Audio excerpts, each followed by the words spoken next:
नमस्कार। राजस्थान में एक खासियत है, जहां एक और वीरता, शौर्य, साहस की अनुपम गाथाएं यहां के कण कण में बिखरी मिल जाएंगी। वहीं जन सामान्य भी किसी इतिहासकार के भरोसे नहीं रहा कि वह वहां की गाथाओं पर कलम चलाएगा या नहीं चलाएगा, लिखेगा या नहीं लिखेगा। यहाँ के लोगों ने तो वीर पुरुषों को अपना आराध्य बना लिया, लोक देव मान लिया और सदा सर्वदा के लिए अमर कर दिया। अब इतिहासकार कहते रहे अकबर को महान, ये तो उससे जूझने वालों को ही शीश नवाते हैं। ऐसे ही एक लोकदेव हैं कल्ला जी।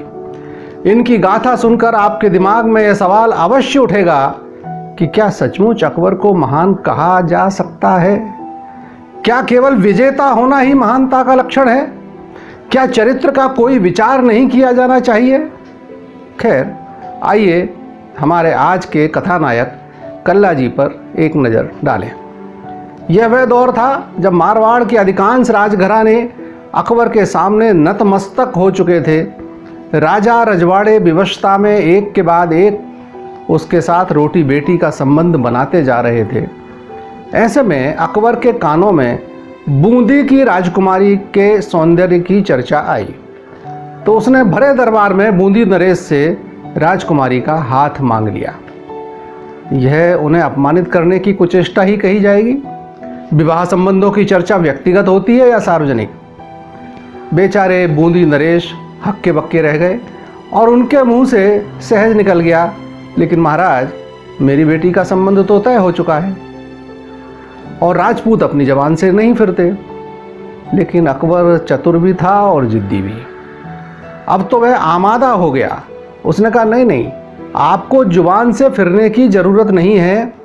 आप तो बस उसका नाम बताओ कि संबंध किसके साथ हुआ है। दरबार में राजस्थान के सभी राजा उपस्थित थे। बेचारे बूंदी नरेश राजा भोज धर्म संकट में पड़ गए। किसका नाम लें? अगर नाम लिया और उसने मना कर दिया तो अकबर की नाराज़गी झेलनी पड़ेगी और झूठे प्रमाणित होंगे सो अलग। उन्होंने सब राजाओं की ओर इस आशा से नज़र घुमाई कि शायद कोई इशारा कर दे तो वे उसका नाम ले लें। लेकिन किसकी हिम्मत होती अकबर के सामने? सब नीचा सर किए बैठे हुए थे। लेकिन परिस्थिति को समझकर जैसे ही बूंदी नरेश भोज की नज़र छोटी सी रियासत सिवाड़े के राव कल्याण सिंह की ओर गई, उन्होंने अपनी मूंछों पर हाथ फेरा। राजा की जान में जान आई और उन्होंने झटपट उनका नाम ले दिया।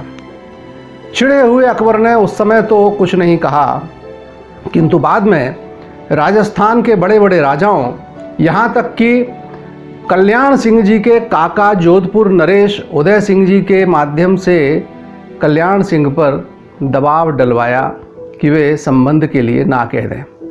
लेकिन कल्याण सिंह उपाख्य कल्ला टस से मस नहीं हुए।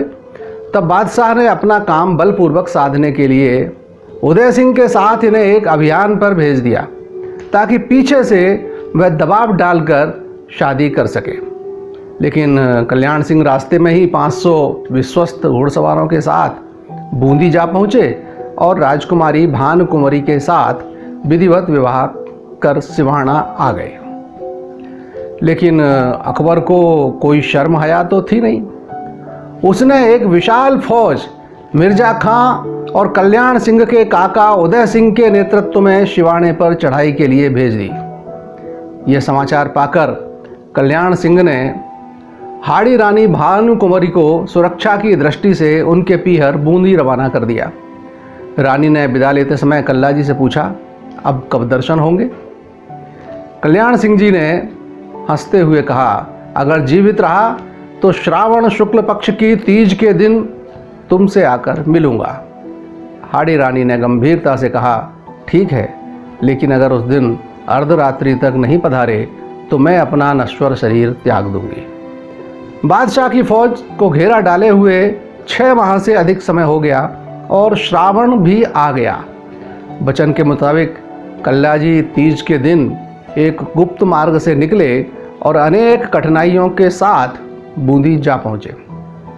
रानी बहुत प्रसन्न हुई, लेकिन जब कल्ला जी ने वापस जाने का कहा तो वे अड़ गई कि मैं भी साथ चलूँगी। अगर जीते तो इहलोक में साथ रहेंगे और अगर पराजय हुई तो आप युद्ध क्षेत्र में और मैं जौहर की ज्वाला में शरीर त्याग कर परलोक में साथ रहेंगे। खैर, दोनों पति पत्नी साथ साथ उसी गुप्त मार्ग से वापस शिवाणे जा पहुँचे। जब शिवाणे पर घेरा डाले और 2 माह व्यतीत हो गए तो सेनापति मिर्ज़ा खां का खून खौल उठा और उसने सेना में उत्साह भरने के लिए कहा कि अब मैं तब ही भोजन करूंगा जब शिवाणे जीत लिया जाएगा। लेकिन ये तो उल्टे बांस बरेली को लद गए। शिवाणे इसके बाद भी जीता न जा सका।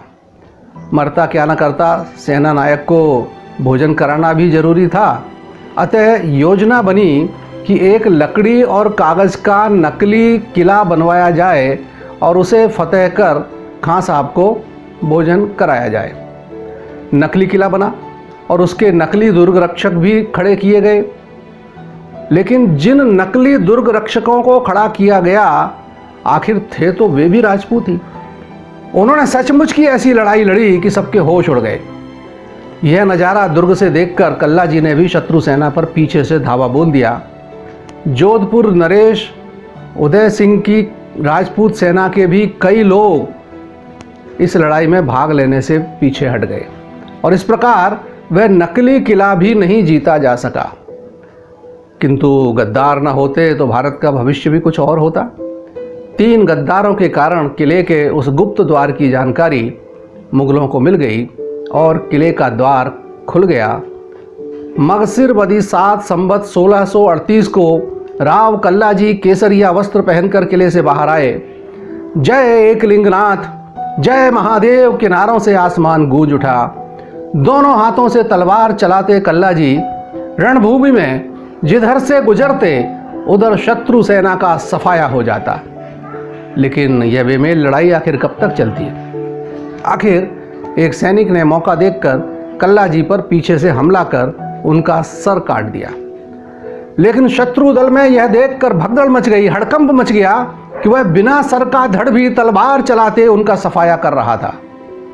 स्वामी भक्त घोड़ा अपने स्वामी को लेकर किले में जा पहुंचा, जहां उनके शरीर को गोद में लेकर हाड़ी रानी सती हो गई।